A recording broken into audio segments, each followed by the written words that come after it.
Well, hello. You probably have heard that in Genshin 5.0, which I think is, in a few weeks here, there will be a free standard 5-star selector in the game, which is, crazy. Mihoyo is actually giving a free 5-star.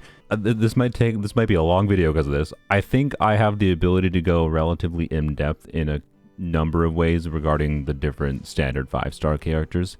Hopefully I can offer some kind of valuable perspective for, helping you, figure out which one you should pick.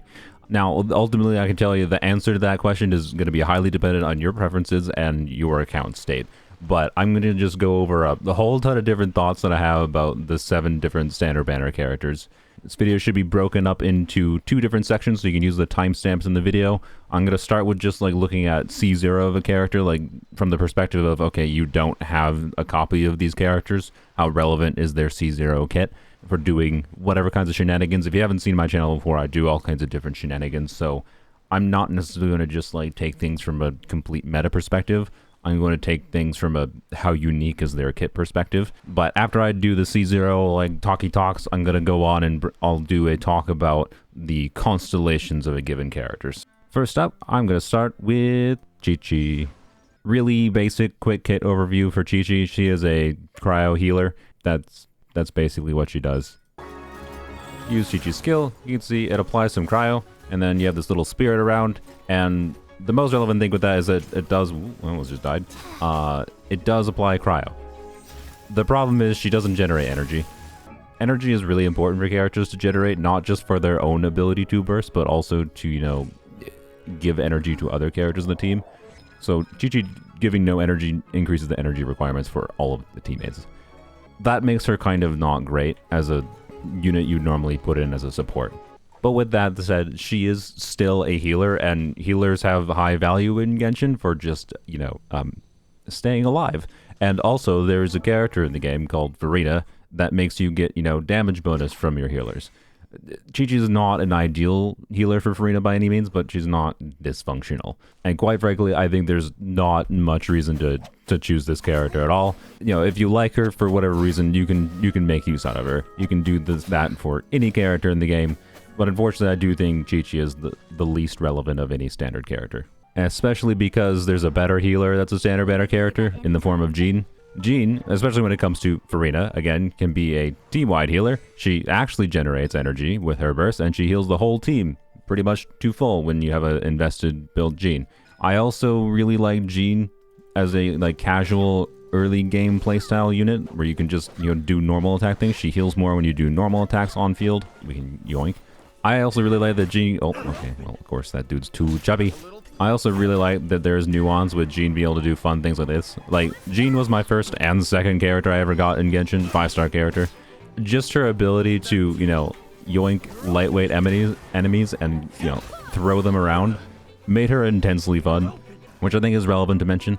But there also is quite a bit of mechanical nuance to mention with Jean that is relevant about her, notably in that... Oh, okay, well, my artifacts are a bit maxed up. But she can use the 4-piece Viridess and Vir Never set, which this set, the long and short is it increases your Pyro, Hydro, Cryo, Electro characters' damage when you trigger the swirl reaction. Jean is a lot better to be paired with Farina because of how her healing works. The ideal situation you want with Farina is to be able to, burst every rotation, then when your characters are at half health after they're draining, you can just, go E and Q on Farina, and wow, blam, everyone's at full health. And then you can also have some little bit of on-field healing after that, which is nice. Keeps your team alive, and she does some swirling, buffs your damage dealers. It's all around a really, really good package. If you recently got Farina, don't have Jean, I think Jean might be a very compelling choice. Jean's value does go down a little bit if you already got Cloud Retainer though, because Cloud Retainer is also an enemy healer and does, plunge buffing. She can also use VV. One other interesting mechanic that is, it's quite niche, but it's basically an interaction between Jean's ultimate and Bennett's ultimate, wherein when you use both of them, so Bennett applies Pyro, you can see on the HP bar, and then Jean does the same thing with Anemo. And you can see we're triggering swirls on our own character. And that will apply Pyro and do a little bit of damage to enemies. The problem is that you do have to be in the circle, and enemies can get pushed outside of the circle relatively easy. It's very circle impact, and, having to stay in the circles in some situations can be really annoying. In some situations, it's fine. It depends on the enemy you're fighting. It tends to be that bosses are less annoying to do said things. But you can do things, you know, like use that pyro application to, I don't know, vape on your Farina, right? You can make your hydro damage dealer's damage significantly higher. It's a niche interaction, but again, an interesting thing that Jean can do. So overall, Jean's place as, you know, a pretty compelling healer and interesting interaction, fun shenanigans with her hold skill, being able to yoink enemies and then yeet them away. And, you know, it's just an all-around really good package. She's one of my favorite standard 5 stars, even though I don't use her that much nowadays on my account, just because, you know, when you get to the point of having a lot of other healers for Farina, like Baiju, Cloud Retainer mentioned before, whatever, right? You have less need necessarily to use Jean, but she's still a super fun character that I like a lot. And I think is one of the more compelling choices if you don't have her. Mona is a really weird character, to be honest. So Mona has this alternate sprint, which is interesting. It lets you have some like overworld utility for traversing over water, but also, you know, that's not super unique, especially nowadays with Farina just letting you, you know, do this. And also Farina, you know, being a, generally speaking, a better buffer than Mona for more situations. Like, Mona definitely suffers from Frida exists nowadays, and she also suffers from the same thing she has always suffered from, which is that she can give a pretty significant buff with her burst. You look at the damage bonus here, it's at level 4. Her skill also operates as a taunt for enemies, which, depending on the enemy, might do nothing. But it is something, and I don't know, Mona's a weird character, right? Because there is value to having a really large buff that is short uptime, but the question is like, okay, what character are you going to use with her that makes that like lines up well with her short uptime buff? And quite frankly, there's just like not that many characters in the game that give you much reason to do that. Some people do like playing Dehya with Mona. Personally, as a Dehya enthusiast, I have never really enjoyed Dehya with Mona. It was fine. Mona as like a hydro applier is not very good at, you know, just applying hydro to enable your pyro unit to vape. She just doesn't apply that much, and it's all around, I think, a little unfortunate. Her kit is interesting because it's very unique, but at the same time, even as someone who likes doing all kinds of shenanigans, she's never been that relevant. Her most common use case, especially in the past, has been like for people that just like to, you know, use her for setting up buffs at like the maximum number you can possibly see on screen, which is not the way to get like the most damage out of your team in most of the content in the game, like Theater or Abyss, but it is a way you can see a really big number on your screen as she can give a sizable buff. She does have some goofy potential with Prototype Amber. Since she's a Catalyst user, you can, you know, turn her into a team-wide healer. With 4-piece Maidens and Prototype Amber, she can heal a meaningful amount when she bursts. Let's actually just show that quick. The healing from Prototype Amber is only going to be affected by the amount of healing bonus Mona has, which is why we're doing Maiden's Beloved, because when we use a burst, we'll get a total of 70% healing bonus. So Mona on Maiden's build would just need as much ER as possible to be able to burst consistently for her buff, and use Mona ult.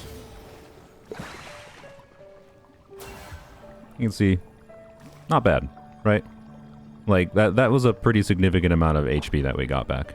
Mona does have an interesting buff, an interesting kit, and, you know, can have weird niche shenanigans, but probably wants a, you know, R5 Prototype Amber and a Maiden's build. It's goofy, right? I don't think she should be your priority, but if you're in a situation of, you know, having all the other standard banner characters, and you want to get Mona just to have Mona as an option in case you want her, she might not be a bad choice. Oh yes, and she is also attack scaling for her damage, which is weird for current Hydro 5-star units. Most Hydro 5-stars are HP scaling, which is a little unfortunate because that means like her synergy for like double Hydro teams is a little bit worse. It is possible for you to make, you know, Mona a DPS herself. Just don't expect anything insane as far as DPSing Mona goes. Diluc time. Let's finish this. Diluc has some pretty cool animations.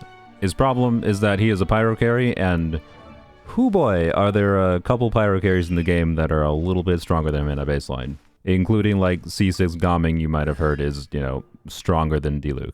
Pre-C6 Gaming is not stronger than Diluc though, so, you know, take that for what you will. He also has problems that can be actively annoying. I don't know if this dude is lightweight enough to actually see this problem, but if we use his burst after this dude moves, alright, let's do this. Is he gonna get pushed? Yeah, so this dude's a little bit have a heavier weight enemy, but, you know, lighter weight enemies get pushed around by his burst, and that can make his burst, like, not even worth using, even though it's, like, a really cool, flashy ability. One thing that's important to keep in mind is even if Diluc is weaker compared to many other ways you can, you know, use pyro carries in this game, he is still a pyro carry, and pyro carries are strong inherently because of how many good team options they potentially have. Because you can do things like use Farina, a very good off-field DPS and buffer, to make your Diluc damage be pretty good. He also has some very high skill expression tech in the form of Dragon Strike you may have heard about, which nowadays, to be clear, you can do Dragon Strike with Cloud Retainer, because she just makes it so you can plungy. You can technically do Dragon Strike to be able to get his high plunge multiplier damage without Cloud Retainer, but it's extremely high skill. It's not a reason to choose him, unless you're just someone that really wants to be insane, like, I don't know, Tars Blammo, and you're going to practice Dragon Striking until you can get it down. It requires some, like, frame-perfect inputs to be able to do, so don't recommend it, but it's a cool thing you can do. Yeah, ultimately, he's just a pyro damage dealer. His burst giving him an infusion it's a short infusion. That's a 8-second infusion that we get, right? And that means you can just, use his infusion to be able to, trigger Burgeon or something, so you can do Burgeon team shenanigans with him. Is it recommended? Not necessarily. My point is that there's different ways you can use him. If you know the mechanics of the game, there are definitely things you can do with Diluc. I do not think he's a priority choice, though, but it ultimately depends on the state of the game, and maybe you just really like Diluc as a character. If you do, he can absolutely be usable, even in the long term. Probably talk about Dehya. Okay, so, I feel like I could talk about this character for a long time. Part of what I enjoy about this character is a symptom of the fact that she does off-field pyro damage, right? So her field, when you put it down, gives you coordinated attacks within its AoE, and that is off-field pyro. It's not a very significant amount of off-field pyro. Dehya also has interesting potential as a carry if you do like a burst DPS build on her, but her C0 kit is not like going to do a lot of damage in her carry playstyle. The most relevant thing she does, I think, is actually her supportive utility, which is tied partially into her passive. Her passives are weird in that basically what Dehya does is any damage that your characters take while Dehya's field is up will be shared to Dehya, and that damage will be reduced. And then when Dehya goes below 20% HP, she will restore a bunch of her HP every 2 seconds for 10 seconds. So the idea is that she can help you tank damage in the team. Notably, she also makes it so that you don't get interrupted. She unfortunately doesn't prevent, interruption where you're, see, we're getting knocked back now. She doesn't prevent interruption for a very long time. I believe it's 9 seconds. Yeah, additionally within 9 seconds. So it's only like 50% uptime interruption resistance. But oftentimes in a lot of contexts, all you really need is interruption resistance in the very start of when you start making attacks, but it depends on like what you're doing exactly. But yeah, if we take some damage on Farina. Ow. But some of that damage, you see Dehya is losing some health there, right? That's because of the absorption that she took from Farina.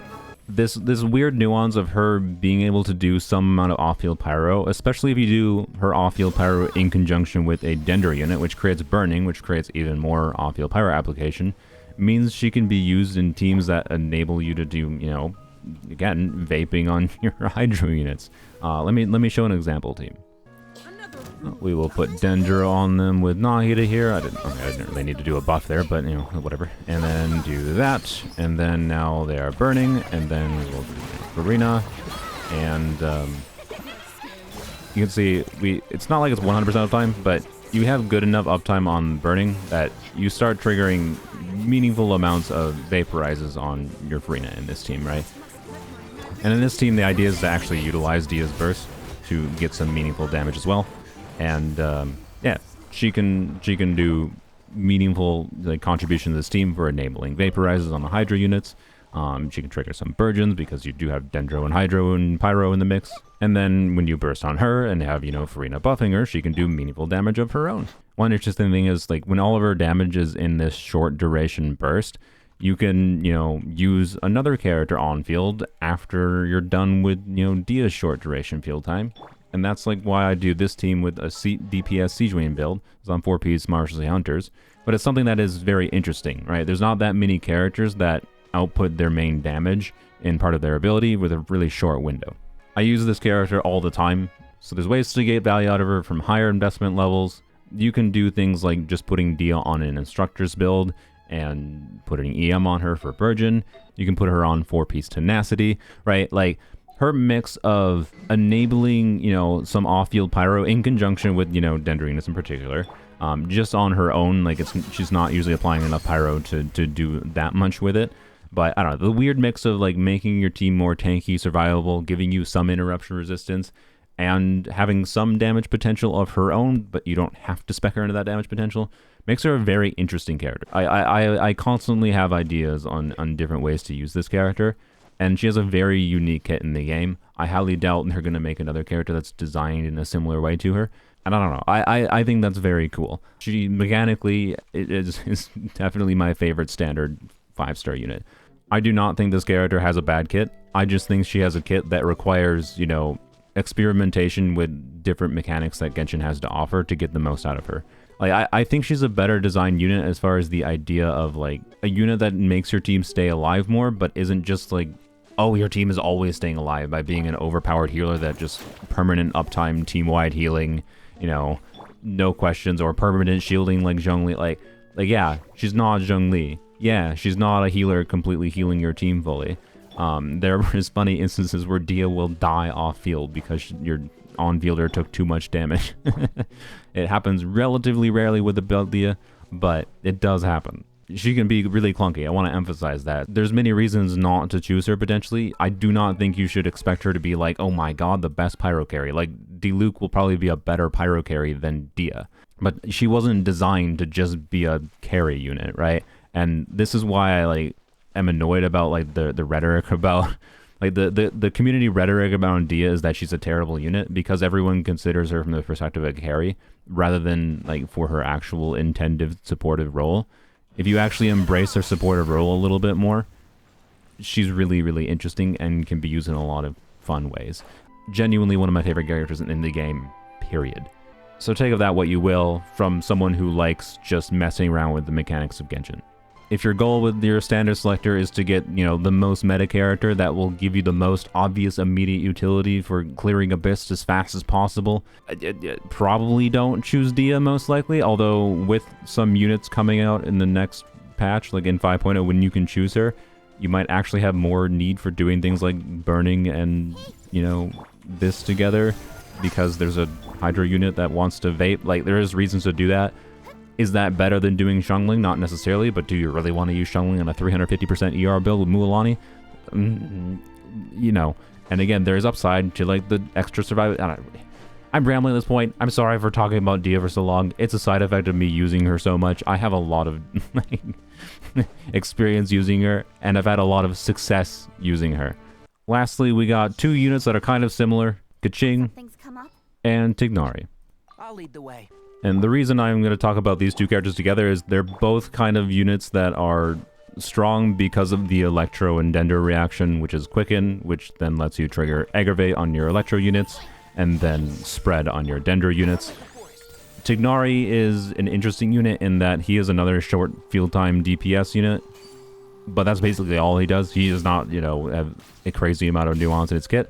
You use his skill, you use his burst, that does some damage, it triggers some spreads, and then you have 3 charges on his quick shots. 1, 2, 3. They charge up fast. He feels really nice to play. I really like this character. He has quite single target focused damage, so in an Abyss that, you know, you're against a whole bunch of different enemies, his damage output falls because you can only attack one enemy. But he also very smoothly transitions to new enemies, so, you know, if you kill something with 1 hit, you can switch to the next hit. And also, I believe if you kill something with like his initial shot, the homing arrows will switch to another enemy. There is definite goofiness with like when Tighnari is against a wall, particularly in Abyss, you know, you shoot something, and you can see how it collided up there. You know, his homing arrows will arc and hit things, and then you just won't get damage from them sometimes. So he can be awkward in some ways, but overall, with an invested build on Tighnari, he can be a pretty strong, compelling unit in conjunction with Electro. He's very much a quick swap unit though, because his field time is usually just, you know, you'd press E, press burst, you do 3 E's, 3 charge attacks, sorry, and then you swap to someone else, right? So what you can make use of Tighnari is mostly relegated to what your field time requirements are for another teammate. One combo you might have heard of that is a popular pairing for Tighnari is Yai Miko, and that's part of the reason I like Tighnari is because I had Yai before Tighnari even released. These two units basically have a dynamic where you can do, you know, Yai's 3 E's, which take a little bit of field time, but not that much field time. You do, you know, Tighnari, you do 1, 2, you know, 3. Of course, you do your other character things as well. And then, you know, you swap back to Yai, you do Yai burst, And then you do, you know, I3E again, and then, oh, look at that, you can go back to Tighnari, right? So it has a nice, like, swappy dynamic, and it's fun, right? So if you can find any team, right, where you can make use of the additional field time and constantly be swapping into Tighnari, like, you can get meaningful value out of them. And I really like quick swap teams because they tend to feel better at adapting to, like, new waves of enemies as well. Yada, yada, yada. I like this character a lot, but he's relatively simple. Like, he does decent single target damage when you have, you know, an invested build on him. Something like this, right, on 4-piece Wanderer's Troop. One annoyance with him is Wanderer's Troop is his best artifact set, but you do want to use someone on 4-piece Deepwood on the team because 4-piece Deepwood gives Dendro Rise Shred. If you don't have someone on 4-piece Deepwood, you want him on 4-piece Deepwood. Having to change your team's artifacts around having a Dendro DPS is sometimes an annoying factor. He does have a good free-to-play accessible weapon in the form of Slingshot. Like, this is a quite good weapon on him. Does have the downside of ideally he wants an EM timepiece, though. You'll see meaningfully more damage. And getting an EM timepiece like this one with good crit stats can be pretty hard, but 5.0 also is coming with an artifact selector thing, so maybe that'll be a lot less annoying in the future. Although I don't know exactly like how many of those things we're going to be able to do.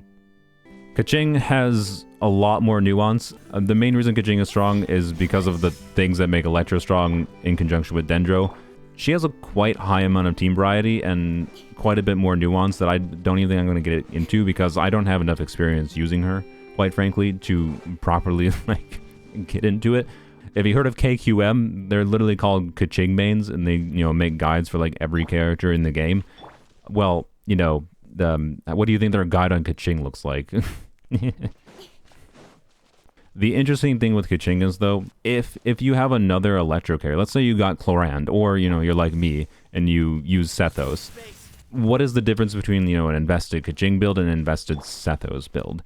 Or an invested Chlorand build, or whatever Electro on-fielder? Well, there is definitely nuance. Like, Keqing has a lot of potential flexibility. There's a weird factor where, like Keqing's existence invalidates reasons to potentially pull for and build other Electro on-fielders. But at the same time, if you already built other Electro on-fielders and invested in them a lot, especially, you have less reasons to use Keqing, right? And that's what the state of my account is, where, like, I like using Raiden in the same kind of teams you would actually use Keqing in, but I don't need to get into my Raiden build. I like using Sethos a lot lately. Chlorand recently released, who is basically just Keqing, but better in some ways. And, like, it's kind of the state of Electro on-field units in this game right now. And that's partly because of Fischl's existence. Like, part of Keqing's strength can come from how strong your Fischl is. But Keqing be able to have, you know, movement abilities and be able to get her infusion. She can do quick bloom shenanigans with Dendro and Hydro. Or you can just do pure aggravate with, you know, Fischl, Keqing, Kazuha, and then Dahira, I guess, like, will go pretty hard. Like, there's a lot of potential team options and ways you can use this character. She will not be as good in some teams like, say, Chevra's teams as other Electro carries are going to be. That's just because her own personal multipliers are not that insane or anything. She also has a self-crit buff, though, and she has, like, low energy needs, and I like her animations. I like the fact that she has a movement gimmick. I just never really built her because when I first started playing the game, I got Yai, right? And again, if you get one Electro carry, even Yai is an off-field Electro, right? So Yai has very different utility from Keqing, but also she requires some field time. And, like, I just never felt the need to also level up my Keqing. Take of that what you will, right? Keqing is a quite good character and can be used in a lot of different teams. Using her and building her means you might have less reasons to get other Electro units, but if you have other Electro units, you might not have as much reason to get her. Alright, my recording is at 52 minutes, and I've only talked about C0 characters. Oh god. If this video is an hour and a half long, I apologize, but now we're finally going to get into Constellations. And the reason I want to talk about Constellations is because your account might be in a state like mine is, where, you know, you have all the standard banner characters right now. So if you're just choosing between one of the 7 constellations in version 5.0 anniversary, the decision probably mostly comes down to, in my opinion, which of them do you like the most?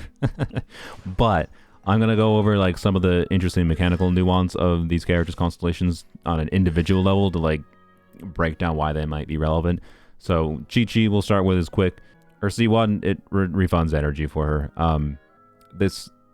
C2, her normal and charge attack damage increases against opponents specifically affected by cryo. This is not very good, especially because, you know, like this is just relevant if you're physical DPSing her, I guess, which is it's very bad. C3 is burst level, so basically healing increase mostly. C4 is interesting because it's a rare like debuff to enemies, so enemies marked by her fortune preserving talisman, which is her burst, they end up having their attack decrease, so, you know, again, more survivability, right? Is this necessary compared to, you know, just having a built Qiqi keeping your team alive? This is skill upgrade. It's, yeah, meh. And then C6 is interesting, mostly because it says it revives all of your fallen party members and regenerates 50% of their HP. Again, after using your burst.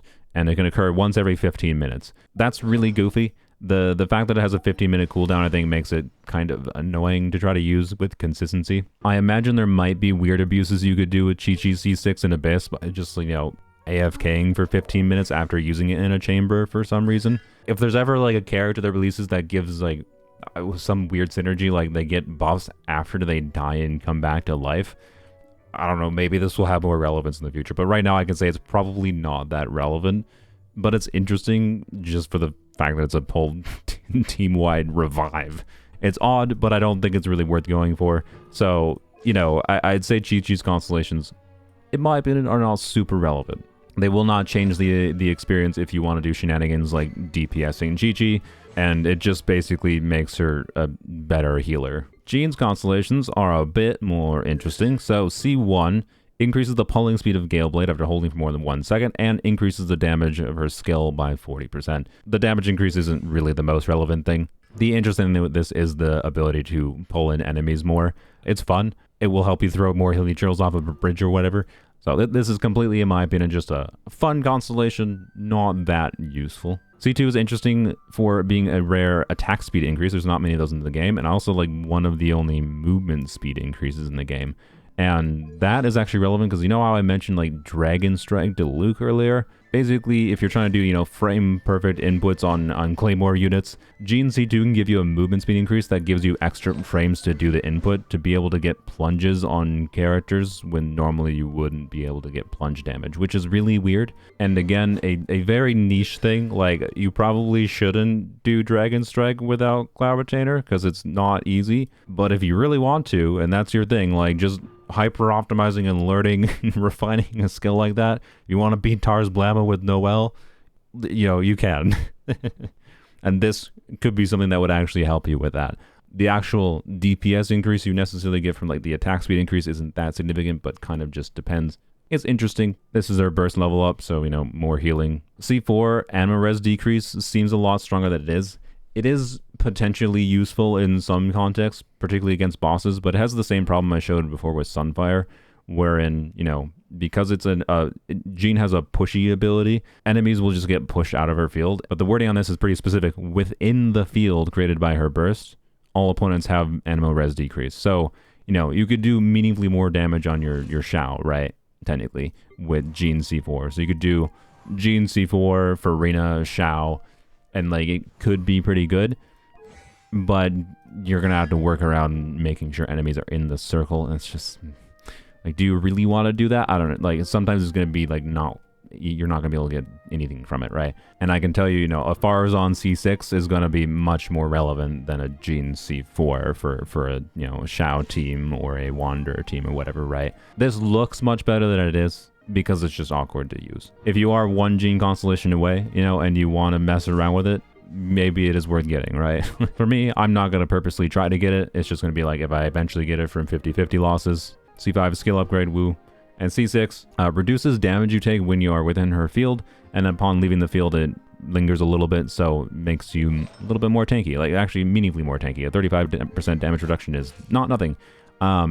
I don't think it's super relevant though, realistically. Hopefully just having, you know, her being on a good healing build is enough to keep you alive. But having more tankiness is not necessarily a bad thing. It's just probably not worth actually picking unless you just, you know, really like Jean or whatever. It's not going to increase your ability to like do DPS Jean or anything. If you do want to do DPS Jean, I probably would say embrace C6 Bennett Infusion. And hopefully have Farazan C6 because that's kind of how you can DPS any animo damage dealer.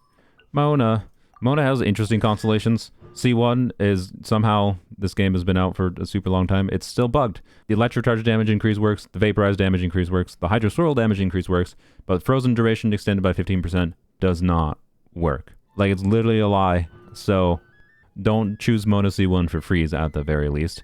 But other than that, you know, this is potentially just, you know, makes her even more of a buffer. Not bad. C2, when a normal attack for Mona hits, there's a 20% chance it will be automatically followed by a charge attack. This is weird. Like, really odd. Like, it's RNG charge attack multiplier, which is a higher multiplier, significantly higher multiplier. I don't know if this makes it so, like, the ideal combo for Mona, if you're DPSing her, is, you know, spam normal attacks to try to trigger this 20% chance and then do charge attacks for the higher multiplier. It's really goofy. That's kind of some of the interesting thing with her constellations. She's got goofy constellations. And in particular with C6, which I could do in a second, this could be an interesting constellation, but it's weird. I don't know. It's not necessarily that strong in its own right. It's not going to crazily, oh my god, Mona's so much better now. C4 will improve your crit rate for any attacks after using Mona's burst. That's potentially pretty good. But again, keep in mind, Omen only lasts 4.5 seconds. Yeah, C6 is very, very goofy, which is basically when you do her sprint, which is when she's under the ground, right? She gains a 60% increase to her next charge attack per second of movement. And then a maximum bonus of 180% can be achieved this way. So if you're underground for 3 seconds, you get a 180%, up to 180% multiplier on your charge attack. What? Weird. like that basically can double her charge attack damage, and with her C2 being able to like trigger it with this, I don't know. It's very goofy. I don't think it's that good, but considering, you know, one thing I love doing is just doing DPS shenanigans with the units, I would actually be very down to get Mona C6. Like, if I was at C5 Mona already, I would probably consider choosing Mona C6 this time around so that I could just do some shenanigans with Mona. I think it's very fun. It's weird. Not necessarily worth it, but fun and interesting because of how unique it is. Like spend time not dealing damage to be able to increase your damage. It's just an interesting conceptual basis, I think, right? For making her do more charge attack damage. But I like her constellations overall because it just increases her overall utility, right? Even with C1 being partially broken still. Diluc has, unfortunately, relatively boring constellations. 15% more damage to opponents whose HP is above 50% is... wow. C2 Diluc is when he takes damage, his attack increases by 10%, attack speed increases, lasts for 10 seconds, it can stack up to 3 times and can occur once every 1.5 seconds. This is goofy. There is one interesting thing actually that I can show with C2 Diluc. With her radishes, right? So Yayo's rabbit will target your character. This triggers Diluc C2. So I have the attack buff going right now. Like, so yeah, apparently Diluc considers this rabbit his greatest enemy, because this counts as him being attacked and he gets the buff. You can see the arrows. A very, very weird interaction. I can definitely feel the difference. If you don't see it, I can definitely feel it, right? So 30% attack is not insignificant, and the attack speed increase might not be that relevant, but it will change how the character feels to play, and I think that is relevant. So, I don't know, it's interesting. This is skill damage upgrade, it's fine, it's, you know, more multiplier damage, it's kind of whatever. C4 increases the skill damage more. Wow. C5 is burst. C6. After you use this skill, the next 2 normal attacks within the next 6 seconds will have their damage increased and attack speed increased, so even more attack speed increase. And Searing Onslaught will not interrupt the normal attack combo, right? So the normal attack combo is, you know, doing this. So the combo is doing, you know, 1, 2, 3, 4, right? That's the combo. C6 would mean when you can do 1, 2, skill, and then it continues doing hits 3 and 4. That's really weird. I don't know exactly how much there is that you can like abuse this for anything. I'm not gonna say it's a particularly crazy damage upgrade for her. So I don't know. It's just an interesting constellation. Like, as far as I'm aware, it is the only thing in the game that says, you know, oh, when you do a thing, it will not interrupt your attack combo. Probably only worth it if you really like Diluc. Keqing. Guess what? I have C6 Keqing. I very recently got C6 Keqing. She's my first standard banner C6, so I believe C0 to C6 is a whopping 30%-ish DPS increase for her. For 6 constellations, that's really not that significant. And that's kind of all her constellations do. This C1 could have been better, except for it doesn't actually really apply any extra electro, so it's not really useful for meaningfully more damage. This is basically Electro Resonance without Electro Resonance, so it can reduce her ER needs a little bit. This is a talent level upgrade. This is a talent level upgrade. This is attack percent increase. and then this is damage bonus. Extremely boring. The upside, of course, is that means Keqing C0 is pretty good relative to, you know, like if you see someone doing C6 Keqing, it's not that different from a C0 Keqing. Take of that what you will. Probably not worth it, but if you really like Keqing, maybe it is. Tighnari. Since he is one of the newer standard banner units, it seems like they knew what they were doing more with their constellation design. He has fairly just good general increases in his damage output. C1 is just more crit rate. He doesn't descend with crit, so this is nice, makes him easier to build. This is damage bonus. It increases the damage. Talents. This is EM. Interestingly, this is EM for all nearby party members, which is kind of cool. It's a total of 120 EM buff. There is not a ton of EM buffs in the game, and this is a flat EM buff. And a flat EM buff is relevant for if you have a bunch of flat EM buffs going on, it can substantially change your damage output in mini teams, especially Dendro teams. It's not necessarily going to crazily affect Tighnari's damage on its own, but in conjunction with layers of other things, and I don't know, it potentially buffs the team damage in a way that it's harder to evaluate what this is doing. If I had C3 Tighnari already, I would probably be choosing this. C6 lets him shoot his arrows even faster, and you get an additional cluster bloom arrow fired after you hit. So it's just a damage upgrade for him, basically. So relatively simple, but more meaningful damage upgrades for him and than Keqing is. I like his constellations certainly more than Keqing, but they are still relatively boring. He's still relegated to, you know, quick swap, utility, single target, DPS. And of course, last but not least, Dehya, the one and only.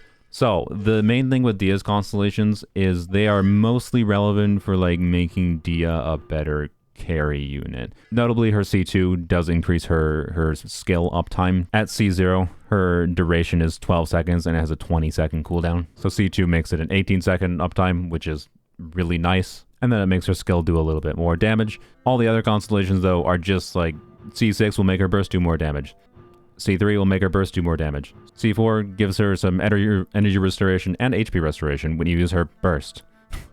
Oh yeah, C2 also can give you a little bit more energy particles because more uptime in her skill that's generating particles over time. Also reduces her ER a little bit. And then C1 gives her additional HP scaling on her burst and her skill and increases her HP just at a baseline. C1, interestingly, does take her to be that you can use an attack timepiece or an HP timepiece, but also, if you want to burst consistently on here, you might have to use an ER timepiece anyway, so it kind of doesn't matter. More HP scaling is just more damage upgrade. It's just damage upgrade, damage upgrade, damage upgrade constellations.